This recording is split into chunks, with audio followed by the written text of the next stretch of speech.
Already in progress. Okay. I hit continue. Yeah. Continue. Hit continue. Yeah. Continue.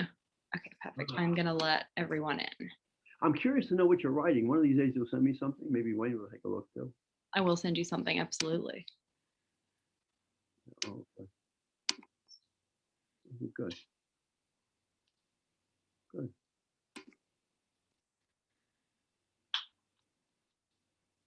All right, everybody, welcome. We are so thrilled to be here tonight to celebrate the launch of this wonderful book. I'm Michaela. I'm the Director of Programming at McNally Jackson.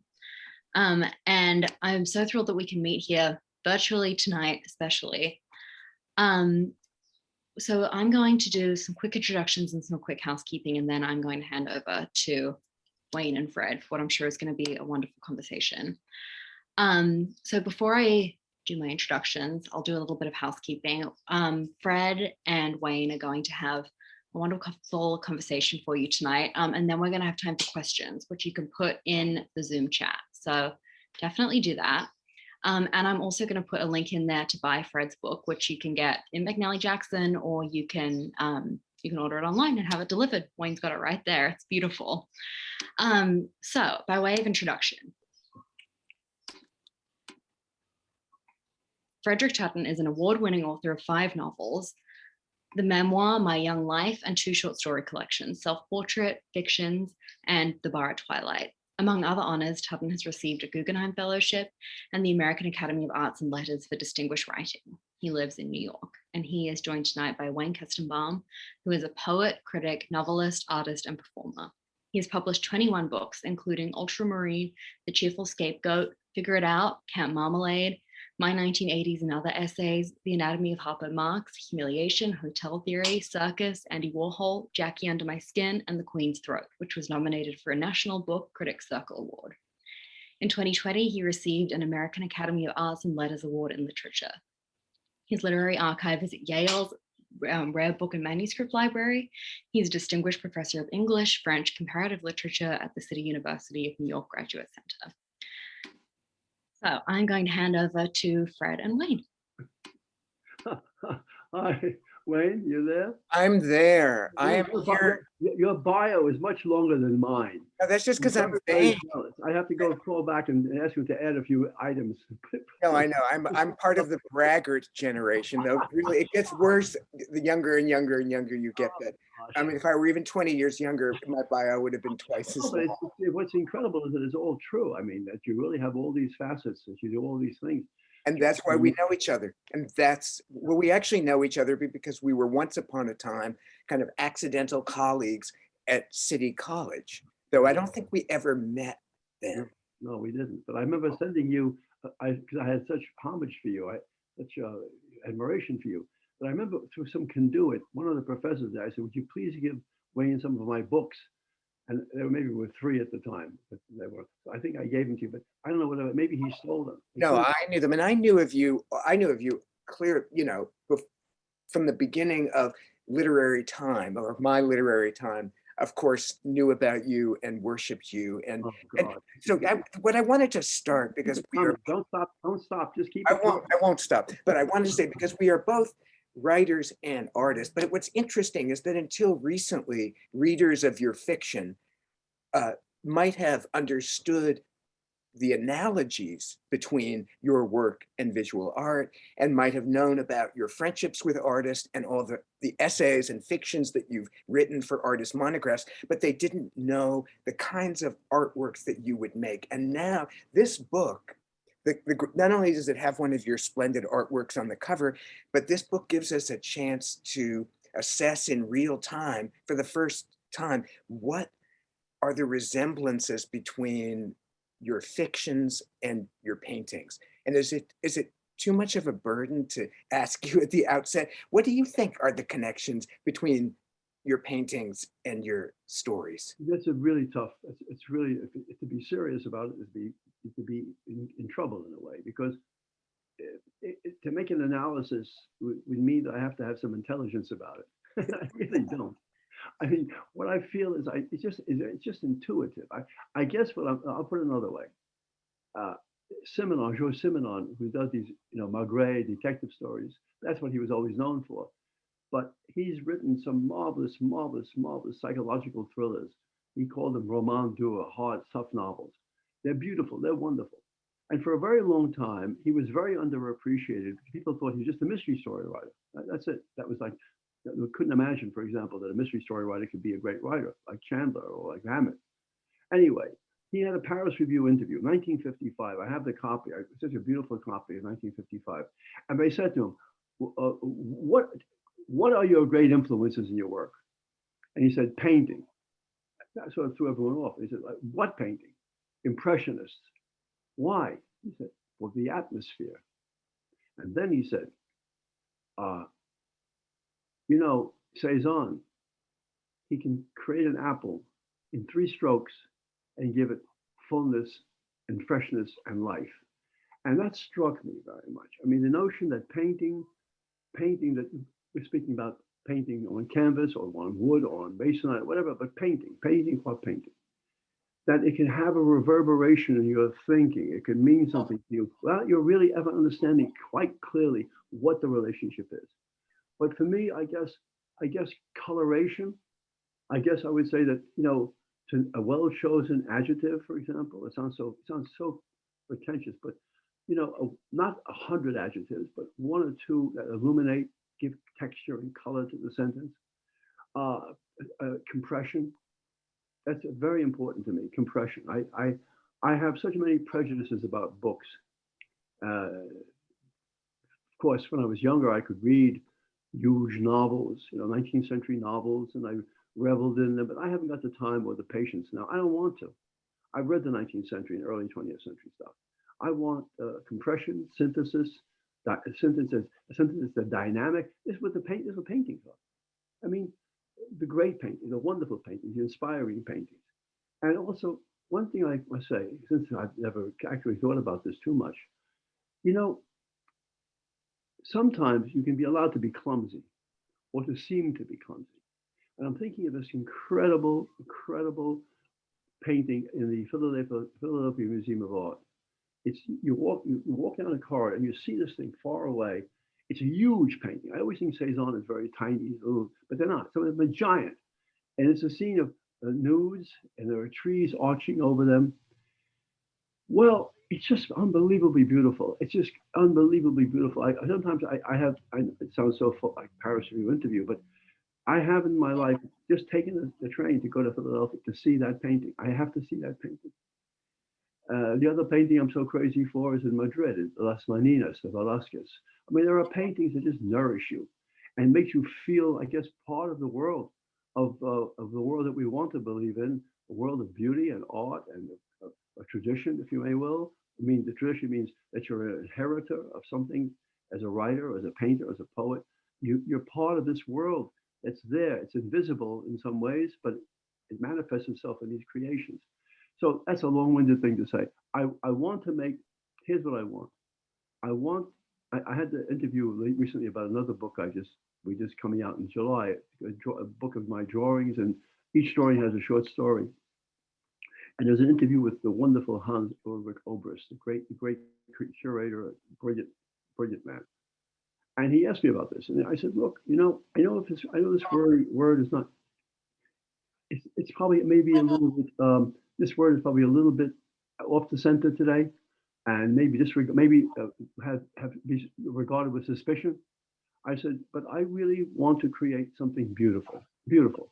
Now, that's a hard thing to define, but I think we all know that when we see it, when we hear it, when we read it, we know it. We know when it's authentic or not. We know that this is a genuine work written by a genuine artist, and not some fabrication, not some just make-believe you put together because you learn how to do it, but something that really strikes you profoundly, and you can't register exactly what it is, but you know it means something very important, very important. It changes you. Even if it's just for the hour, it changes you. So painting, I go back to that question again. I find something else about painting. Here's something else I want to say. You know, an artist, and there are plenty of them around. We don't know who they are. We don't know who they are. But there are many, many artists who are living very nice lives, comfortable lives by painting. Now, they're not famous. They're not Jeff Koons and all these people, but they're living nicely. How? because they can afford to paint what they want, whatever they want, because they have 10 or 12 collectors. That's all you need. Can you imagine being a novelist of any consequence who wants to do something daring, something fresh, something original? They always say they want something original, but they don't want anything original. They want another version of the less book that sold well. That's all. But to be a novelist or short story writer, or I'll leave poetry aside because they're doomed anyway. They're doomed to write their little poems, and then the other poets may read it and be jealous, or they hate them, or invite them to give a reading. It's just a little different world. But for novelists and short story writers, you can't have 12 readers or 1,200. You need thousands. And how then can you really approach the work of writing with the feeling that no one's going to publish you a priori? Because you'll never publish, you're not going to get 5,000 even, 3,000, 5. How can you do it? Thousands of books are being published every day. Hundreds of short story books, hundreds of novels. And you're competing with them, trying to be fresh, different, unusual, striking, interesting. Doesn't happen. So what painting has meant to me is that there's a kind of courage it allows me, I hope, so far. And that's also because I have a great publisher who allowed me to do the work I want. That's wonderful. No few press. Otherwise, what would happen? Never. I'll be sitting in a room by myself writing, and trying to get some major publisher. I had major publishers all my life, but I don't think that's going to be part of my life anymore. It's just not going to happen for two reasons. First of all, the whole world of publishing has so radically changed. The accountants and the corporations run the whole show. The editors are all afraid if they don't make their salary back and more, they're not going to be rehired. And if they have mortgages and children, they're terrified. So they're looking for the most commercial, mediocre book they can publish. And this is a very, very famous writer. So I'm going off on the subject. No, we love it. But this is what narrative, the great thing about narrative is that it is sometimes contained and that it sometimes wanders. And something I've noticed in your paintings, particularly in some of the new ones, is you've always drawn in your paintings, there's a very clear frame. Yeah. Little details wander outside the frame. Little details migrate. And so that migration is key to the Tuten aesthetic. But the thing I want to ask you more specifically is about May I just stop? Yes. Something when you said that about wandering outside the frame. Yeah. But I do that. I make a frame on the paintings. I paint as if it's a frame, and then sometimes I'll have something go outside of the frame into the frame itself. And you know what made me, when you said that, what I thought about a writer I'm so in love with, and I loved him very much. I didn't know him very well, but I didn't know him very well because he died before I got to really know him. It was Raymond Queneau. Mm. His novels, if you don't know them, I beg you to read them. He's one of the greatest French novelists ever. And he has something, this is what it reminds me of. He said, let's say Jacques sat at the cafe table, and he ordered a breakfast, and it was brought to him. The cafe creme, the croissant, the napkin, the spoon, and then he stopped me. Oh, maybe it was the napkin, the spoon, the cafe creme. And it's just like he just wandered off the description as if to say, I don't remember, or as if to say, I don't know how it really was, what order it was put in. It could have been put in. And I think that kind of silly digression, the kind of playfulness. Yeah. I think, so I'll go back to something else. What I loathe in people and in art, but the worst art, is what people think is high seriousness. That if a work is valuable, if a work is really a work of art, it has to be impenetrably, heavy-handedly serious, to beat you down, make you feel sick with life, that's good. Make you feel ill from life, that's good. To reestablish your feelings of fear, paranoia, desecration of all objects that you love, of things no. As long as it's weighty and heavy and how can I say, pretentious, then it's serious. Then you can write about it. You can do that stuff. But all great works of art have humor, all of them. And I defy anyone to tell me which ones are not. Hamlet is hilarious. Read Hamlet again with that view in mind. It's being told about all the crazy stuff we've been told about the play. And Don Quixote is that way. And many great novels. you just, if you don't laugh, something's wrong with you, or I know what's wrong with you. You've been taught not to laugh at it, or to laugh with it, I should say. Anyway, so I think these little things about the painting, I want to have little things in it that strike people odd, that you sort of think, you sort of giggle when you see, you sort of, anyway. Yeah, no, well, there's a couple of threads I would want to follow. There's the cafe thread. Yeah. Because I mean, the book is called The Bar at Twilight, and bars are over. We don't do bars, but we do cafes. And that there's an argument to be made, I think, for your picture of social relations and erotic relations and literary relations has some of the open air, porous, occasional quality of life lived at the cafe, a kind of love of coincidence, of indolence, chance encounters, all that stuff. Yeah. So, I just wondered if you wanted to say something about the relation, just about like the bar and the cafe and what these spaces are to you. Well, I'm so happy you've written a lot of stuff that has to do with cafes. Yeah, there's a bar at Twilight. There's a bar on Tompkins Square in this book, or maybe the other book of stories. One called the Bar on Tompkins Square Park, which is I think it may have been in this book. It's the bar for horses. Only horses are allowed to go to horses, unless some of the horses recognize you as someone who loves horses, or they don't want you around. Go to a regular bar. Bars and cafes. I guess what it is that when I was a kid in the Bronx, and I thought about another life, where I'd go to change my life, what kind of great life I could have. I always thought about Paris. I'd never been there. I didn't speak French, but I saw movies about it. And in these movies, there was always a cafe always figured in somewhere. In the film American in Paris, he lives up above a cafe, and he goes down there for his croissant in the morning and all that stuff. So cafes always loomed to me as a kind of sanctuary, a place that, different people go and marvelous people go and poets go and writers go. And in fact, when I grew up, there was such a place. There were places like that in Greenwich Village. I would take the subway all the way down to the Bronx to go to Greenwich Village. There was Cafe Figaro, for example. Now, I can't explain to you what it would mean to someone living, any of you who grew up in the suburbs, in a way, the Bronx was a suburb, but everything shut down at 9 o'clock. So to come downtown into a cafe where there was a classical music being played all the time, where there was a rack of newspapers, you can listen from all over the world, and people, waitresses and waiters came over and said hello, and he may sometimes spoke to you in French because there was a very francophile place. And there I felt, God, this is the world I want to be in. These kinds of people. I want to be with these people. And so it meant an awful lot to me. And always say to my mom, the cafe. Now, part two. One day I was sort of going out with this woman, and I guess I thought we were going out anyway. She turned to me very, very savagely. She said, Fred, you can spend your whole life in a cafe. You can just spend your whole life in a cafe. And I said, and I struck as true. And I said, yeah, I could love that. I would love that. I would get up in the morning and go down to the cafe and have my breakfast. I'd go back home and upstairs or someplace close and do some writing. Then I'd come down for lunch and hang around for a while, go back and write and take a nap, then come back around 5, 6, have an aperitif, have something to drink, and then have dinner, and then sit around watching the street people go by like a flaneur.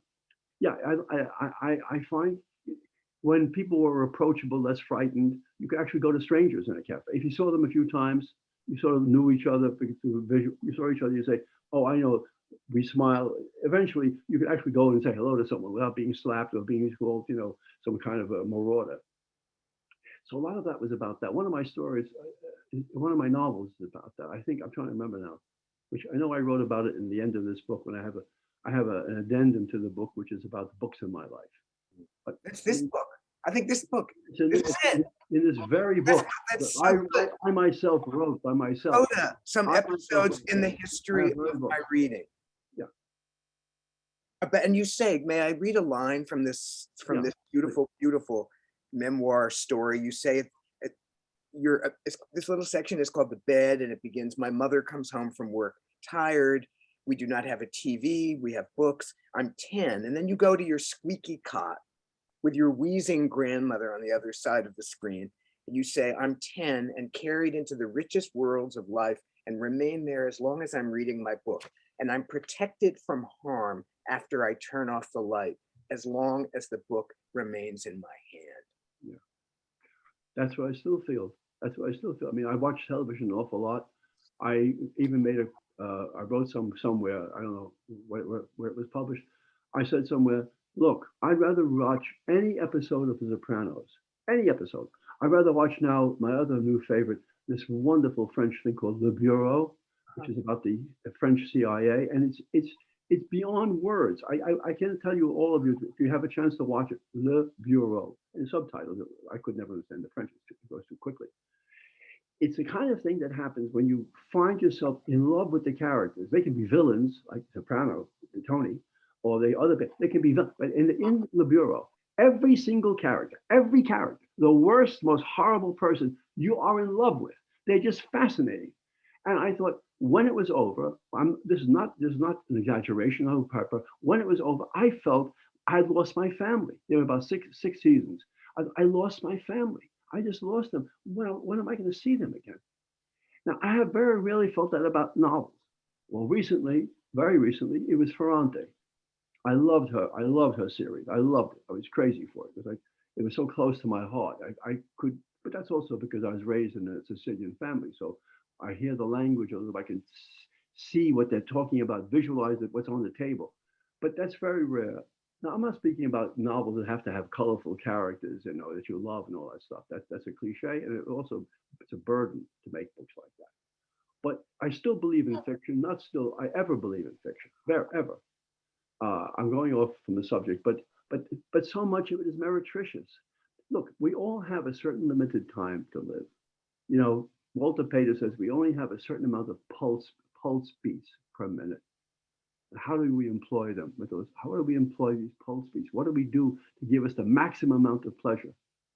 He says hedonism is one.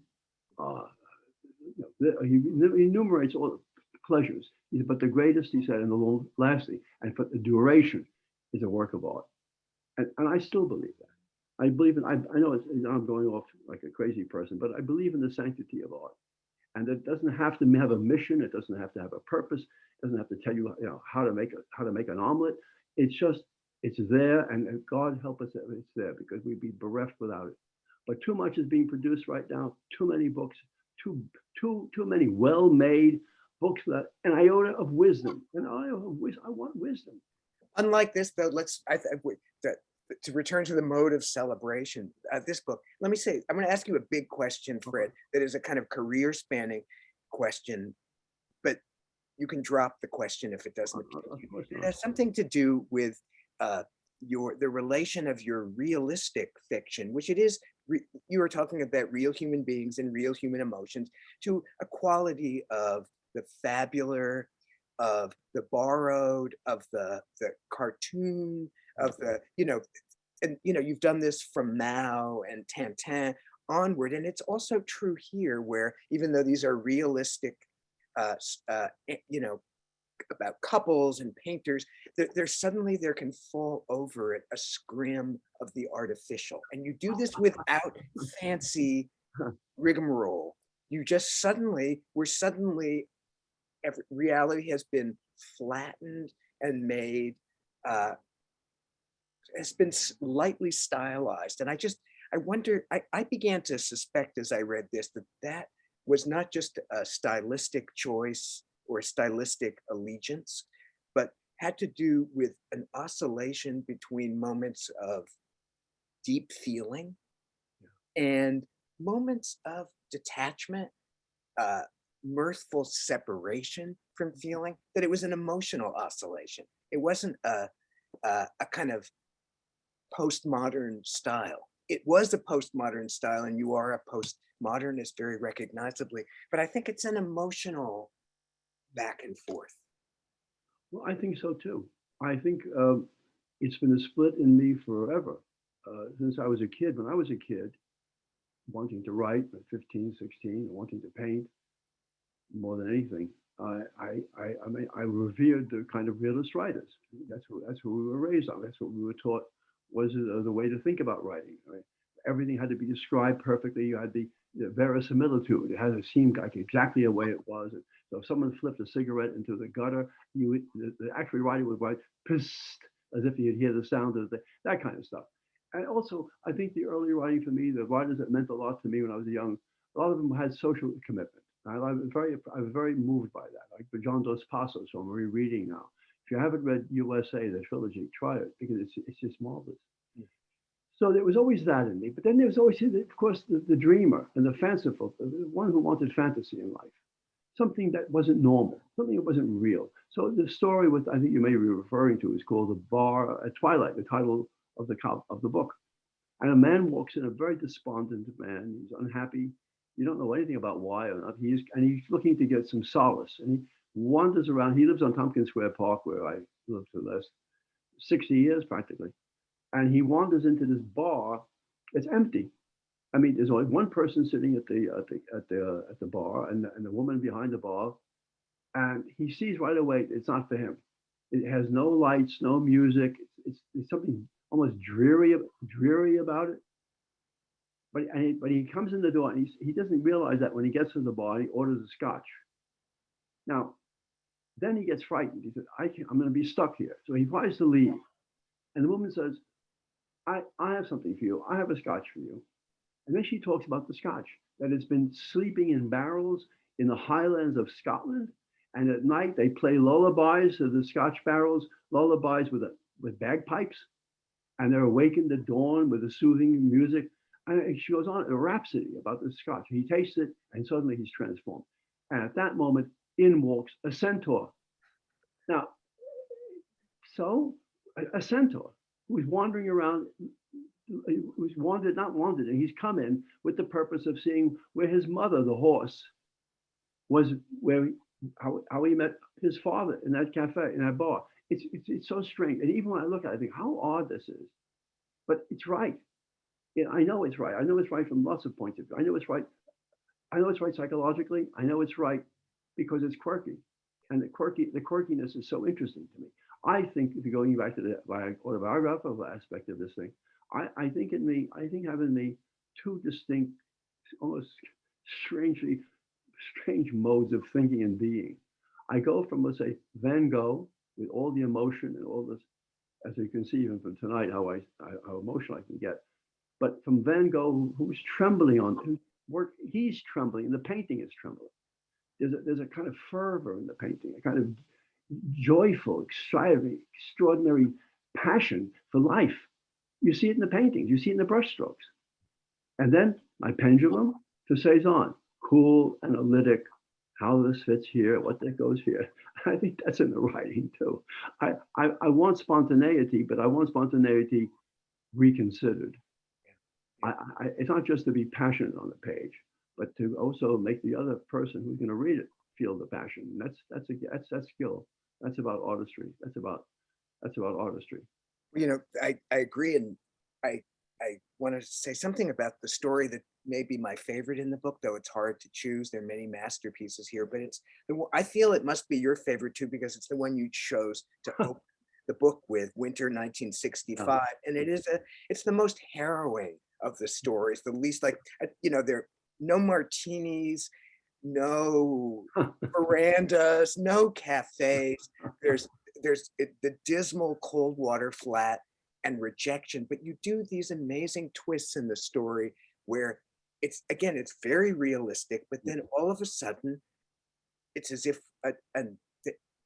there's a passageway we take and we're in a kind of De Chirico or Cabinet of Dr. Caligari space of shifting planes and defamiliarize things. But I just wanted to hear you say something about the genesis of this story. I love this story. Winter 1965. I have two stories to tell about it. One is, I think more than getting published, I think there's nothing more satisfying than revenge. Revenge is really a great thing, a great thing. And sometimes revenge comes out of nowhere. You can't imagine how sweet it is when it happens. This story went around to different magazines. My agent was very kind to send it around, although, she's an angel, because what can she make from a short story? If New Yorker publishes you, maybe you'll get some money, but that's about very little.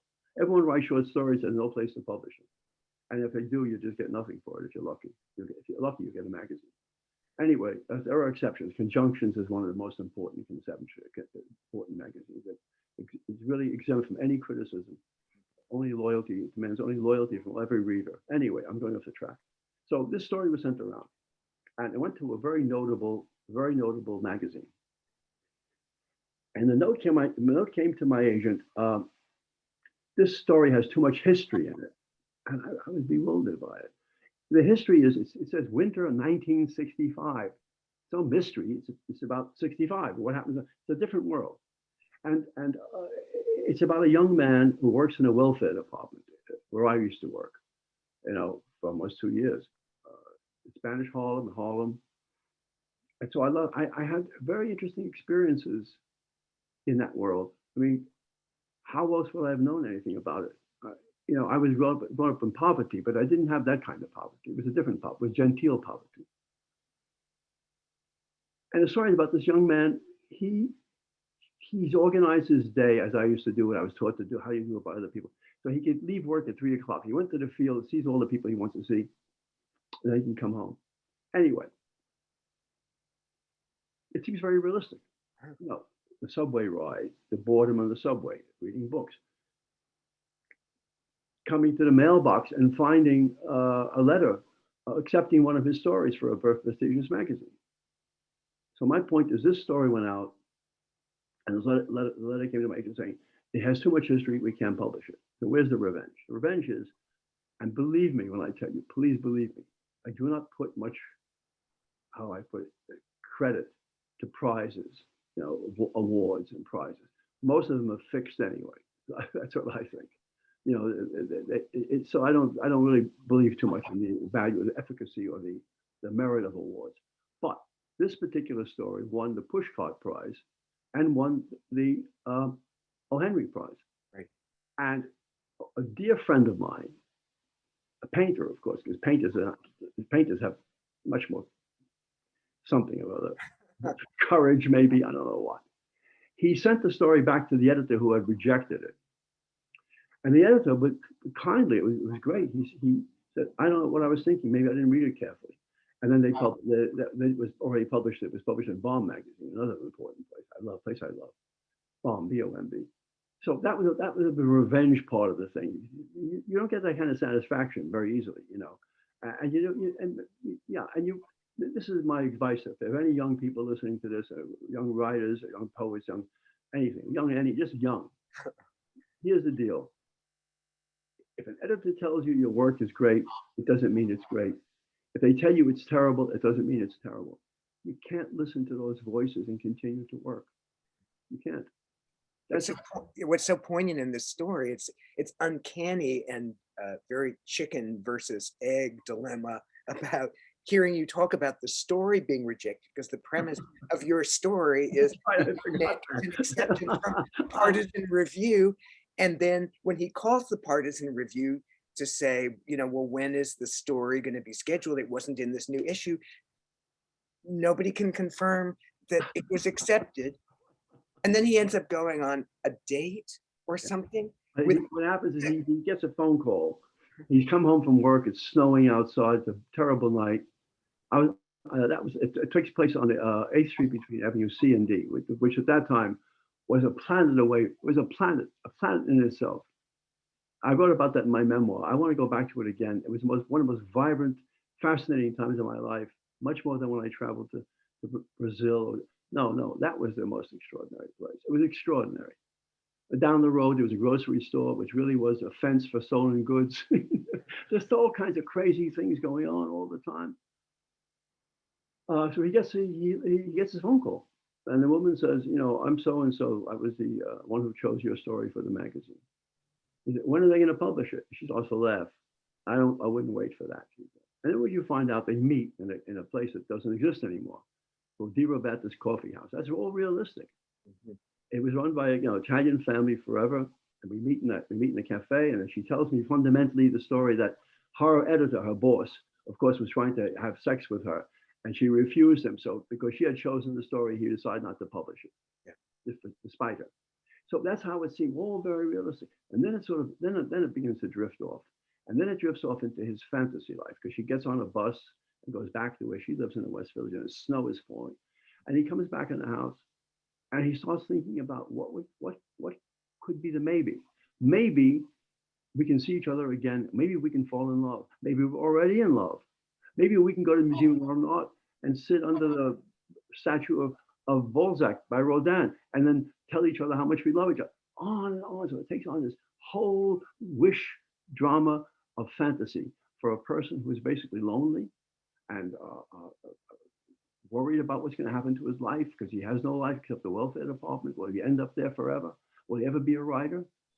So that's where I think it sort of. You know, maybe this the last thing I'll say, and you can respond, and then we'll open it for questions. Is that there's this amazing paradox in your verbal style between a spinner of tall tales and a vivacious, charismatic narrator of nested stories, as you're doing now so charmingly and charismatically, with a maker of miniatures. And I'm going to read you a sentence from your story, The Veranda. I think this is about Veranda, yeah. You say, he reached the sea and its flatness, not a wave, not a ripple, not a crease. The sea was dozing, hoarding up its passion. That is you. That is your life on the page, which is in a way the hoarder of emotion, and that you sculpt sentences so there is not a ripple or a crease. And thank you, sir. Thank you for that. That's a really. I'm very proud of that. I'm very proud of that. And I want to say before we get off, I have to say this. It's been in my mind a lot. When I was a City College student, where I later became a professor, because I loved it so much, I never wanted to leave. I loved it. I still love it. When I was a City College student, I had a writing teacher. There was no major in writing. He took classes in writing. His name was Leonard Ehrlich, Ehrlich. Leonard Ehrlich had written a novel when he was 25 years old, 25, published this novel and got acclaimed all over the place. I mean, actually, the New York Times, which I quoted in my memoir, said that he's like the future of American writing. Just think about that. No one knows his name. You don't ever heard of him. The future of American writing. But suddenly, out of nowhere, this guy was bolted into fame. He met everyone, Carson McCullers. He knew all the people who were the most important writers at the time. All right, he could not finish the second book. That's a whole other, read my memoir, because it's not about read about him, because it's fascinating what happened to him. He couldn't finish the second book. I took these classes with him. He didn't like my work. He'd write me little notes, and maybe you should read less Hemingway. I was very influenced by Hemingway. I wanted clip sentences. I wanted tight sentences. I wanted tough sentences. And maybe it would help and give me a B or minus, humiliate, B minus. But he wasn't mean. He just wanted to tell me what the fuck I should be doing and not doing. Get off this track. One day, we would ask him something about a story, and this was his whole critical apparatus. He would say of a story that he liked or a book he liked, the prose has dignity. And then he would say, if he didn't like it, the prose has no dignity. Now, where do you think today we're talking about prose with dignity? Whoever thinks about it? How about a sentence that has a sentence that crackles? How about a sentence that is fresh, not a tired, boring piece of nothingness? And I asked him once, what is it, Leonard? What does it mean, the dignity? He said, well, you can see in a sentence, if the writer is lazy, just getting the information across, that there's no real belief in the sentence, there's no real belief in the writing. That means it has no dignity. I thought that was interesting. So maybe I should say, I wish I could write prose with dignity. And when you read that sentence to me, I thought that wasn't bad. It might even have a little dignity. Yeah. No, I mean, I went through and I looked at all the opening lines in your stories, and I thought, I didn't think, oh, they have dignity, but I thought they had a lawn. Even this one story begins, auspiciously, you could say, sometimes his urine was cloudy. That sentence has dignity. And then finally, I will say, this is a real truth. The first sentence of the Odyssey, l'Odyssée. Then I made me way into the house itself. and found it all in shambles. The clever reader will notice that it's Miway, which is signaling the entrance of Popeye around the corner. But that, I think that has dignity. I'm laughing. Why am I laughing so much? I mean, because it amuses me to think of that. It amuses me to think of Popeye telling a story about, and because Popeye in the story is really Odysseus. Yeah. He's coming back to his Penelope, who happens to be olive oil. Remember, Popeye's great girlfriend is olive oil. So he's come back after being away for years, the way that Odysseus was trying to make his way back, to find that the whole house now has been taken over by suitors. It's exactly like the Greek book, except there's Popeye, and he has to defeat the suitors. He has to get olive oil. So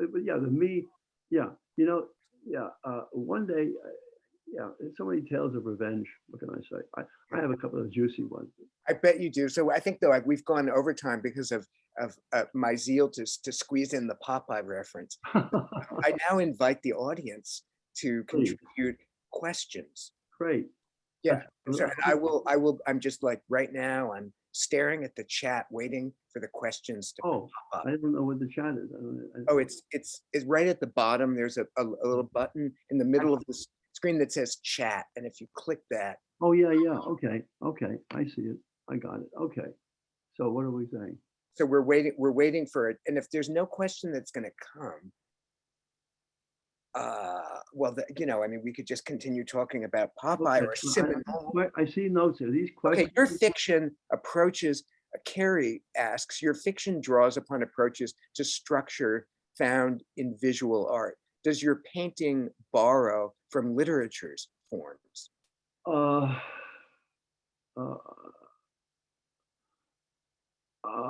That's a good question. I never thought of it that way.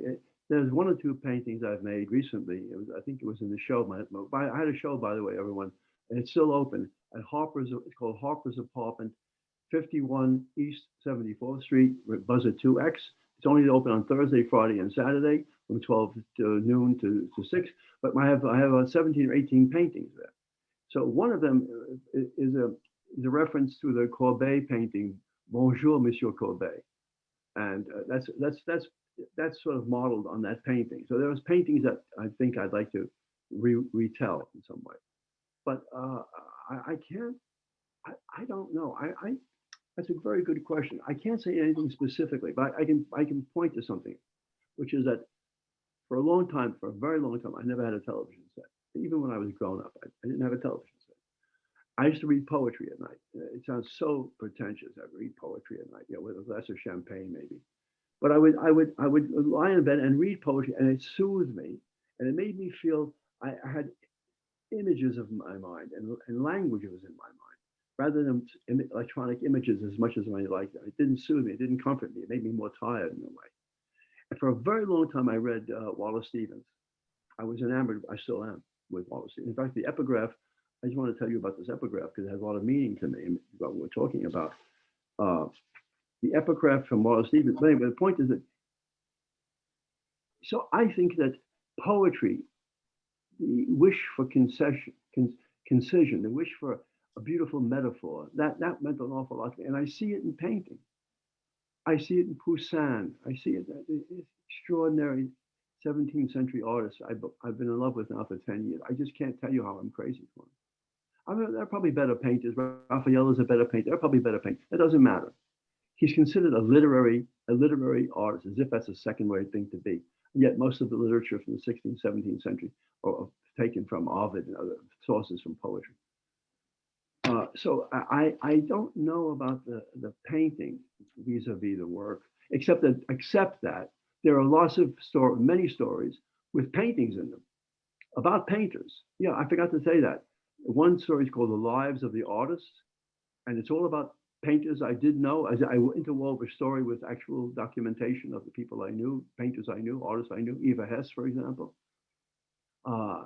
There are stories in which a painting is the center of the image of the story, like the story in the earlier book of Velasquez Meninas and how it resonates in the mind of the narrator. No, there are many, many paintings in the story themselves about painters themselves. So yeah, that much is true. I was thinking incorrectly about the question, but yes, artists and art are very, very paramount in my work. Yeah. Can I ask you about, you had mentioned the epigraph, which I will read, that from Wallace Stevens, "Let the candle shine for the beauty of shining." Can you say what that means to you? I wanted that deliberately. I chose that deliberately. I think I used another one of his, another book of mine, but this one I wanted very specifically in the context of issues today. What I want to say is this: the candle shines not to create light for the room. It has no function. It's not about a function. It's about the beauty of shining. So I think that in a way, I'm hoping to say the work of art is not dependent on social world around us. It's an icon of itself, a great work of beauty, and it's only for that reason. It doesn't need any other validation. It has to be beautiful, and like a light in the darkness. Of course, it illuminates. Of course, it's in function. Of course, it helps us to see the room. But when you look at it, it's that light that's so beautiful, that flickering light. And there's the impression too that the candle, enjoying its shining, is a modest candle, and that there's a modesty of that ambition to be the one that shines, that I take from that quote, rather than a grandiosity or monumentality. Exactly, beautifully said. Intimate. Solitary. Instead of a solitary singer, it's a solitary candle, which is exactly. So you have another question from Allah. I was wondering, Mr. Tuten, how you write from beginning to end. Do you come up with an idea, outline, or do you just write and let the story develop spontaneously? So I can answer the most how can I put it? Well, the way that most comes to me is this. Sometimes I have an image of something, maybe a person sitting in a cafe, something that strikes me and resonates in me. Now, for example, I wrote a whole novel about a woman I never met. I saw her in a cafe. I saw her in a cafe reading a book. She was quite elegant. That is to say, understated, simple, plain, wonderful. And reading, I was fascinated by this. What could she be reading? I always want to know. I get maybe a little competitive. What kind of book are they reading? Should I know that book? Anyway, from that one image, I began to imagine this person, and I created a character, Dominique, who was very much like the character in Fountainhead, the novel by Ayn Rand. Yeah, because she when I was a kid and I saw the Fountainhead, the film with Carrie Cooper and Patricia O'Neill. That I must have been 15. I don't know how old I was. All I know is I was struck dumb by the absolute beauty of Patricia O'Neill. I make my beauty, her voice, that husky voice, and the dreaminess in her head, thinking only about beautiful things, and the complete aesthete. I said, my God, that's what I want. I want a complete aesthete. I want to know a complete aesthete. And in a way, yes, that's sort of the novel. And I began to write about what this person, who he is, what she meant, whatever. But other stories. So sometimes I was reading, for example, the essays of Montaigne. I came to them very late in life. They're just beyond words how great they are. And there was an image that struck me in the reading about him, that he had from his house, he had a tower removed from his house. And he went up in this cold tower. And cold, imagine what it must have been like. There was no heat, there was no central electricity, sitting there with a candle and writing these incredible, beautiful, masterful essays. And that really got me, that he would do that. And I mean, he wasn't, publisher wasn't waiting for him. He just sat there and wrote these essays. And from that, I read a little bit more. I wrote that, and not only did he go to this inhospitable place, but he was ill. He had kidney stones, and he was in pain all the time.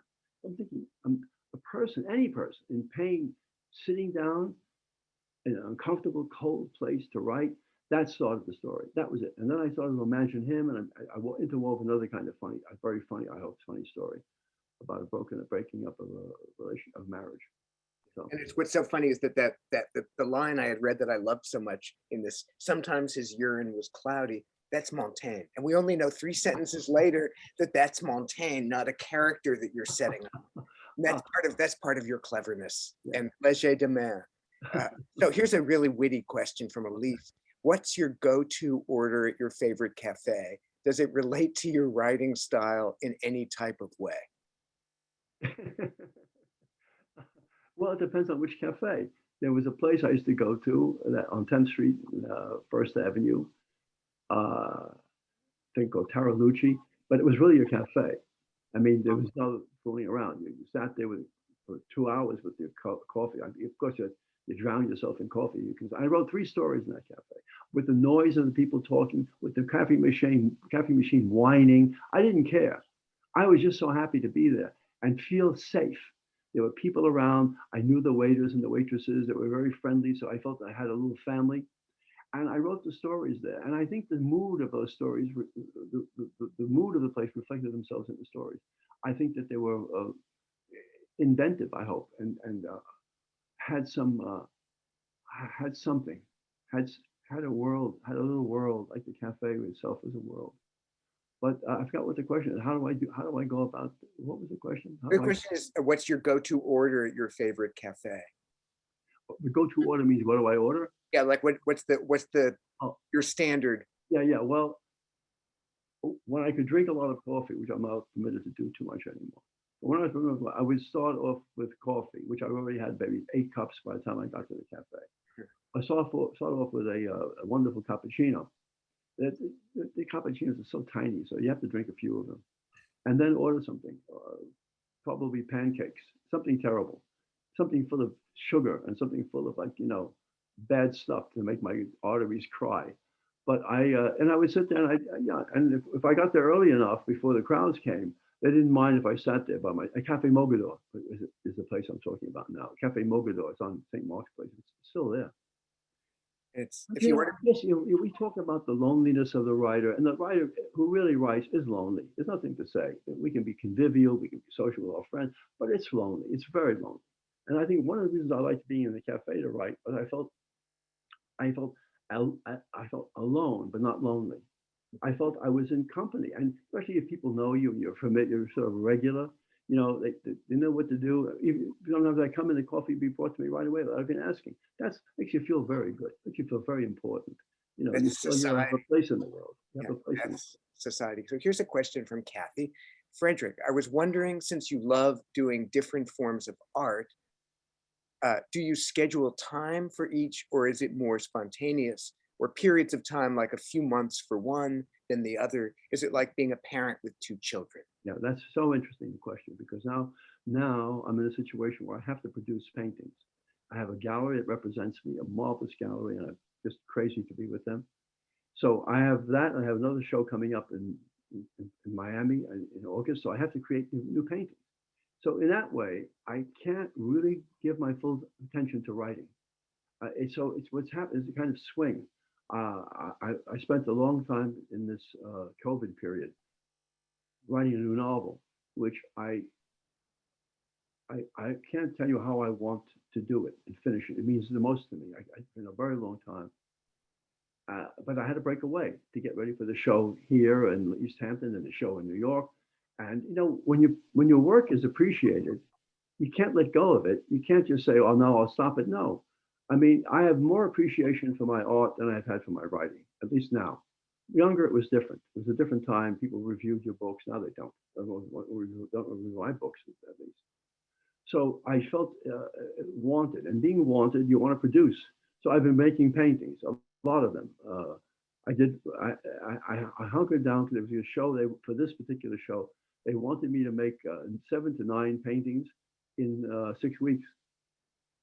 And David Sally, the painter, David Sally, I told him this. I said, how can I do that? He said, you get up at 6 in the morning, before you have breakfast, have a cup of coffee, sit down and paint.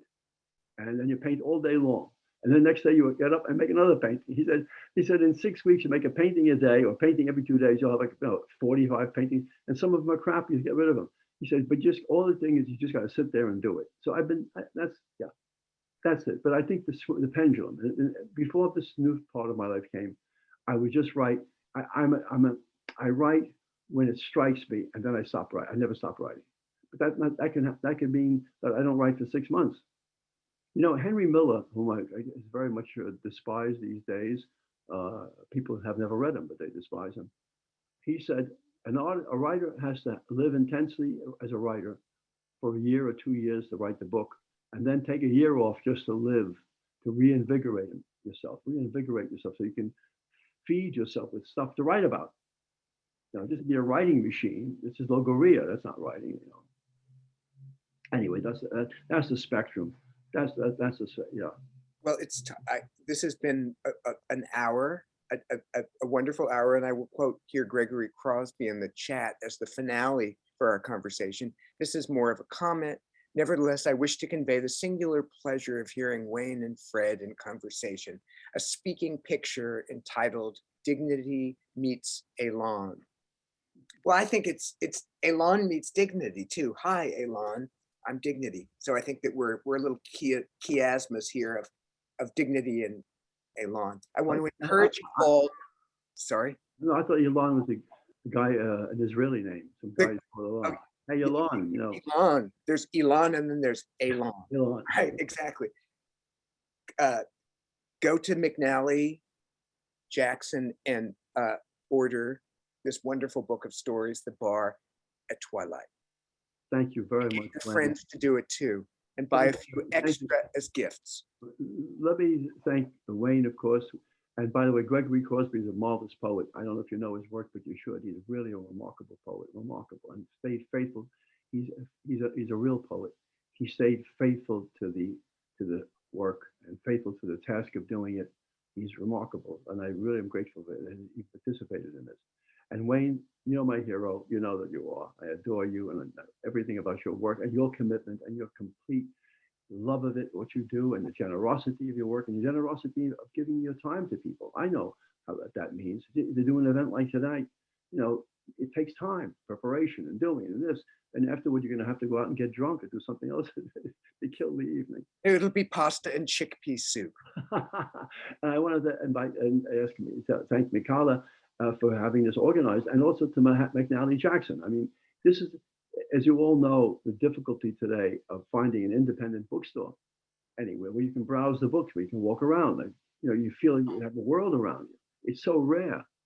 So that's a fantastic place. The one on Prince Street is great. The one in Brooklyn is. I haven't been down to the Seaport place, but I'm told it's one of them all. But just the idea that you can go and see books on a table or see books. It's how else do you know about new books? What are you going to do? I'll look at who's been publishing books this month and I'll go online. There are 50 books. Maybe I'll look at this one. No, you have to browse. That's what bookstores do. And I hope to God they can stay sound and alive and vibrant for as long as we're alive anyway. So thank you, everyone. Thank you to those who came to listen to this, and bear with, you know, these tales, these charming beings. So I guess we'd have to say goodnight. Good night. Thank you so much, Fred, and to Wayne. That was just incredible. I really appreciate it. And we'll hope you all pick up a copy of the book and come and visit us in McNally Jackson. Thank you so much. And these are always really horrible and weird to end and very abrupt. So I apologize in advance for doing that right now. No. So thank you very much, everyone. I guess we say goodbye. Bye. Congratulations, Fred. Goodbye. Thank you so much, Mika.